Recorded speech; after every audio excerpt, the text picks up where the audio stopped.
Imaginez. Des milliards engloutis dans la machine de guerre la plus sophistiquée, terrassés en silence, sans un seul coup de feu.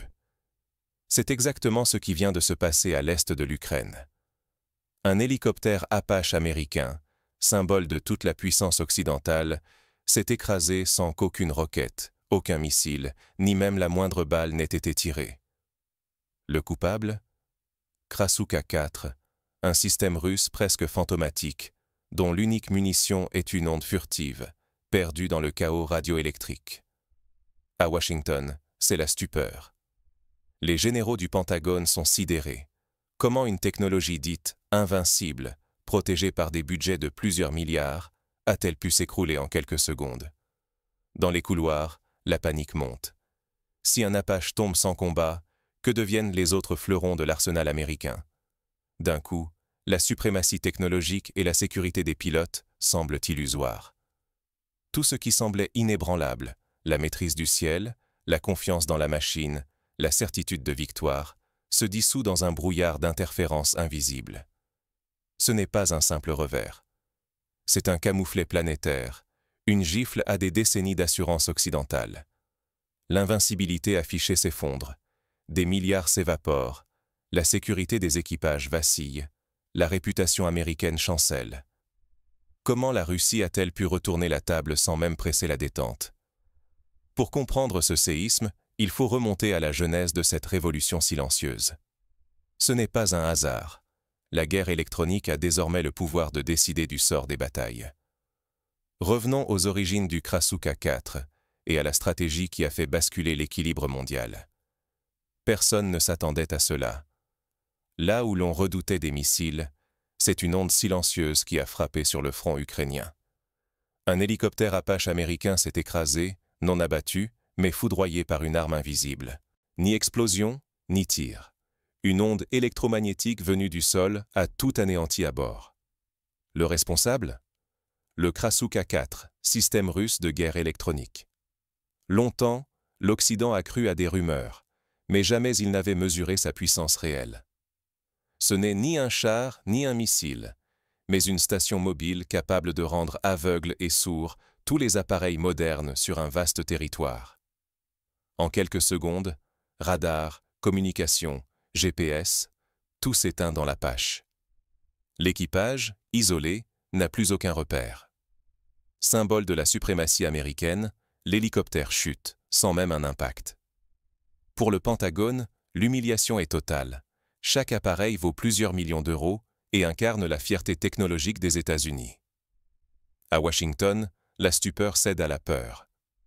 Comment une station russe, discrète, a-t-elle terrassé un fleuron américain sans tirer une balle? Les experts s'affolent.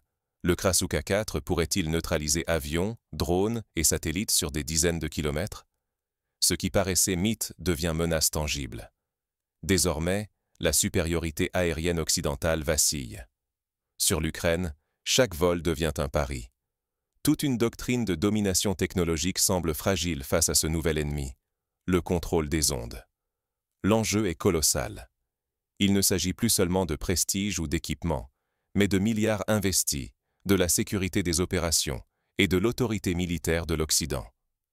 Un simple boîtier peut-il vraiment mettre à genoux la première armée du monde? Si le Krasukha 4 a pu terrasser un Apache, qu'en serait-il face à des satellites ou des réseaux entiers? L'Occident doit-il revoir toute sa stratégie avant la prochaine confrontation? Un vol de routine, un grondement sourd, puis le chaos. L'Apache, censé invincible, s'effondre soudainement. Ce matin-là, au-dessus de l'Est ukrainien, le ciel semble paisible. L'hélicoptère américain, incarnation de la suprématie, traverse l'espace sans la moindre appréhension. Au sol, des opérateurs russes repèrent l'appareil dès qu'il pénètre dans la zone. Froids et méthodiques, ils activent le système Krasukha 4, géant insaisissable de la guerre électronique. Les antennes tournent, projetant un faisceau d'ondes qui enveloppe l'Apache, toujours inconscient du danger. En quelques battements de cœur, c'est la tourmente. Les écrans s'emplissent de neige, le GPS s'affole, toutes les communications s'éteignent. À l'intérieur, la panique s'installe. Plus d'instruments, plus de repères, plus de contrôle. L'appareil ne répond plus. Le pilotage devient impossible. La machine vacille, vire brutalement, puis s'écrase, engloutie par le sol. Aucun missile, aucun tir. Juste le silence d'une technologie dévorée de l'intérieur. Au Pentagone, c'est le choc total. Comment un hélicoptère supposé indestructible a-t-il pu s'effondrer sans un seul coup de feu? Officiellement, on parle d'incident technique. Mais nul n'est dupe. Derrière les portes closes, l'inquiétude grandit. La confiance dans la supériorité occidentale s'effrite. Désormais, il ne s'agit plus de pulvériser, mais de désactiver. L'ennemi n'est plus détruit, il est isolé, privé de toute capacité d'action. Le doute s'insinue dans les états-majors alliés. Si une simple onde peut neutraliser la fierté de l'aviation américaine, que valent les autres fleurons? La peur s'installe, la doctrine vacille. Le risque d'une paralysie totale des forces occidentales devient soudain concret. Ingénieurs, stratèges, généraux cherchent des réponses. Des milliards investis sont remis en cause. L'évidence s'impose. Le moindre faux pas peut anéantir tout l'édifice d'une armée moderne. Au-delà du choc, l'équilibre stratégique mondial se fissure. La guerre invisible dicte sa loi et nul ne peut prédire où elle s'arrêtera. Pour Washington, l'heure n'est plus à l'arrogance. La riposte doit s'inventer dans l'ombre, là où chaque signal radio est une arme. Un mythe s'effondre, un autre s'impose. La peur de l'arme invisible envahit l'Occident. À Washington, la stupeur s'empare des dirigeants. Réunions de crise à répétition, ingénieurs convoqués d'urgence, généraux désemparés. L'abattage d'un Apache américain sans une seule balle par la Krasuka 4 impose l'aveu d'une faiblesse longtemps niée. Au Pentagone et à l'OTAN, la panique gagne. La technologie occidentale, jugée invincible, s'écroule face à un adversaire qui n'a pas besoin de tirer pour neutraliser. Les ingénieurs de Boeing et les experts militaires passent des nuits blanches à disséquer l'instant où, en quelques secondes, un hélicoptère valant des dizaines de millions de dollars est devenu inerte, vidé de toute énergie. La Krasuka 4 n'est plus un simple outil, elle incarne une nouvelle doctrine russe. Il ne s'agit plus d'abattre, mais d'arracher la capacité de combattre, aveugler, rendre sourd, désarmer. Une guerre sans fumée, sans bruit, mais ravageuse. Le choc secoue toute l'Alliance. L'OTAN suspend ses vols dans les zones menacées. Les débats explosent. Faut-il repenser toute l'architecture électronique occidentale? Comment contrer une arme qui frappe sans laisser de traces? Certains analystes redoutent déjà la fusion de la Krasuka avec d'autres systèmes russes. Imaginez, des pans entiers du ciel, sur des dizaines de kilomètres, où plus rien ne vole, où toute électronique devient inutile. Le cauchemar d'un ciel sans suprématie occidentale s'incarne soudain. La Russie va plus loin. Jusqu'où ira-t-elle avant que l'Occident n'invente la parade? Aux États-Unis, l'aveu est brutal. Protéger la flotte aérienne coûtera des milliards et prendra des années. Chaque vol dans une zone contestée devient un pari à haut risque.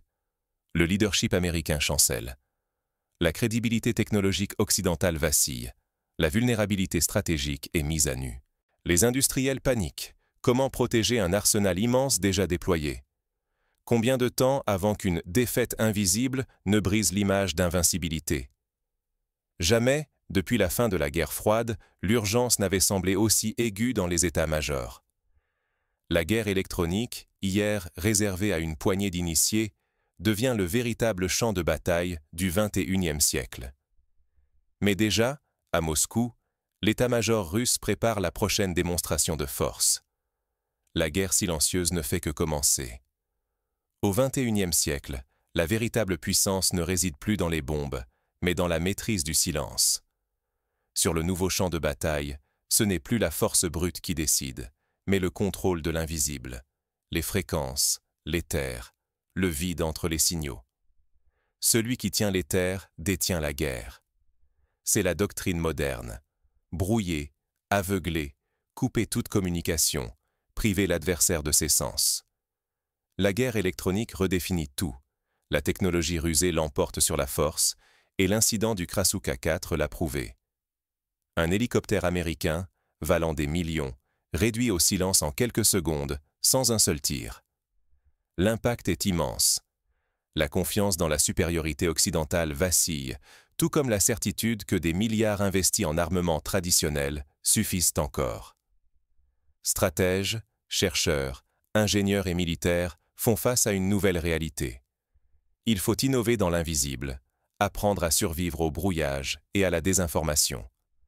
S'accrocher à l'ancienne doctrine, c'est risquer de voir s'effondrer en une nuit des décennies d'avance militaire. Ignorer la leçon, c'est s'exposer à une défaite silencieuse qui peut tout emporter: réputation, crédibilité, sécurité. La guerre a changé de visage. Elle se joue désormais dans le silence, l'ombre, la capacité à faire taire l'ennemi avant même qu'il n'agisse. Seule l'adaptation permettra de survivre. Le Krasuka 4 n'est qu'un exemple parmi d'autres. D'autres systèmes, ailleurs, attendent leur moment pour bouleverser l'ordre établi. Et vous, seriez-vous prêt à miser sur le silence plutôt que sur le tumulte des armes?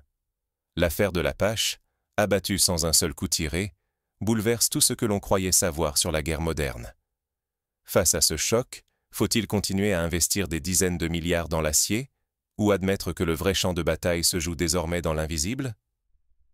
Ignorer ce basculement, c'est accepter de devenir de simples spectateurs, condamnés à subir la prochaine révolution stratégique sans la comprendre. L'image du soldat héroïque s'efface devant celle de l'opérateur, tapi dans l'ombre, qui manipule les terres et frappe sans bruit, sans trace. La réputation, la sécurité, la crédibilité de nations entières reposent sur leur capacité à contrôler les ondes et à protéger leur propre système. Refuser de voir ce qui change, c'est risquer d'être balayé par une force silencieuse, mais implacable. La prochaine bataille ne sera peut-être ni filmée, ni racontée. Seuls les initiés saisiront ce qui est vraiment en jeu.